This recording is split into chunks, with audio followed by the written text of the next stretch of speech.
Sekarang lagi banyak banget kan orang yang lagi work from Bali untuk ketenangan. Tapi gimana rasanya ketika lo lagi work from Bali malah diganggu hal-hal mistis? Gak asik sih. Kejadian ini dialamin sama cewek, namanya kita sebut aja Ica. Oke. Ica ini umurnya 25 tahun. Dia tinggal dan kerjanya di Jakarta.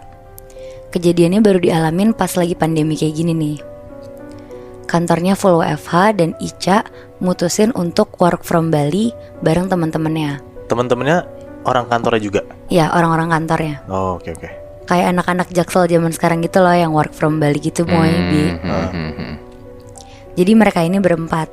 Ica, Kina, Azam, dan Daryl. 2 cewek, 2 cowok. Oke. Mereka beli tiket pesawat ke Bali, tapi gak beli tiket pulang. Soalnya mau ada rencana untuk sebulan di sana gitu. Oh. Mereka nginepnya di guest house. Jadi guest house-nya ini tuh kayak rumah tua gitu. Dan orang yang jaga guest house-nya cuma datang pas check-in sama check-out doang. Jadi selama mereka di sana nggak ada penjaga ini? Iya, nggak ada. Oke. Jadi kayak serasa rumah sendiri gitu. Sampai akhirnya di minggu ketiga si Ica ini mulai ke warlok-warlokan dan ke Bali-Balian gitu. Kayak gimana tuh? Dia tuh kayak mulai peduli sama kesehatan dan meditasi gitu ceritanya, Bi. Akhirnya Ica pergi ke toko yang jualan dupa. Katanya sih karena dia emang suka banget wangi-wangi dupa. Dia beli banyak sama belinya tuh asal gitu. Dia gak tahu nih jadinya fungsi-fungsi dari dupa ini tuh apa. Oh, emang dupa banyak fungsinya? Iya, ternyata ada yang untuk upacara, kayak gitu-gitu. Bahkan ada juga yang buat manggil leluhur dan manggil makhluk halus gitu. Oh, baru tahu gue. Oh. Terus pulang nih dia ke guest house. Dia nyalain dupa di pinggir kolam. Katanya sih mau healing biar dia tenang gitu. Terus teman-temannya mulai nanya, apaan tuh Ca? Dupa banget Ca. Kenapa gak lilin aromaterapi aja?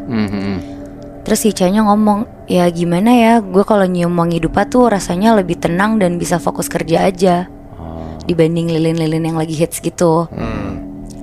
Semenjak hari itu, si Ica mulai berlebihan gitu tuh untuk pasang-pasang dupanya. Dia pasang hampir di setiap sudut guest house, sama di depan kamar teman-temannya juga, berjejer kayak gitu. 1 minggu kemudian, si Ica masih harus kerja. Sedangkan teman-temannya tuh pengen ke pantai buat sunsetan gitu. Karena Ica bukan tipikal orang yang penakut, akhirnya dia gak apa-apa ditinggal sendiri di guest house nih. Sampai akhirnya setelah azan maghrib, Ica ini kepengen mandi. Jadi kamar mandinya ini tuh posisinya di dalam kamar gitu. Oke, berarti kamarnya Ica, terus dalamnya kamar mandi gitu? Iya. Oh, oke. Kamar mandi dalam gitu ya? Iya, kamar mandi dalam. Terus? Dia lagi asik mandi nih sambil nyanyi-nyanyi. Tiba-tiba pas lagi mandi, ada yang ngetok pintu kamar mandi Ica. Suaranya keras banget kayak gini. Ica nih yakin banget suara ini tuh ketokannya dari kamar mandi, bukan dari pintu kamarnya tuh. Iya. Tapi karena dia tinggal sama teman-temannya yang orang-orangnya juga iseng-iseng banget, jadi dengan santainya dia tuh cuma teriak, "Woi, apaan sih? Lagi mandi nih, ntar gue keluar." Oke.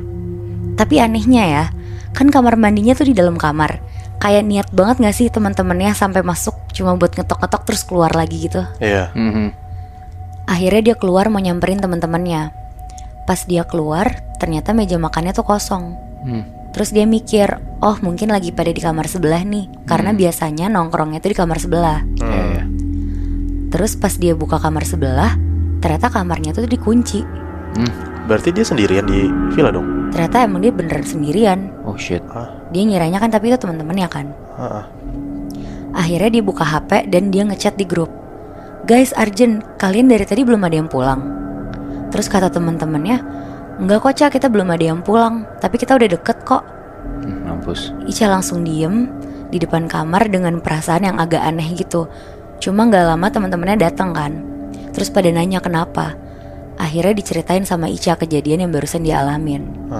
Karena Ica juga orangnya sangat bodoh amat dan gak percaya hal-hal mistis, jadi kejadian kemarin tuh dianggap angin lewat aja sama Ica. Oke. Sampai akhirnya Ica sama teman-temannya ini kepengen refreshing untuk ganti suasana. Mereka mutusin untuk nyewa villa 1 malam doang. Ini villa yang lain nih? Iya, ini beda villa. Oke. Pas sampai di villa dan suasananya pas lagi santai, temennya Ica yang namanya Daryl mulai cerita, kalian tahu gak sih ada cerita serem di guest house kemarin? Tapi gue gak berani cerita di guest house itu karena gue gak pengen kalian jadi takut juga. Jadi Pas abis kejadian Ica diketok itu, selang 2 hari ada kejadian aneh di kamar gue dan Azam.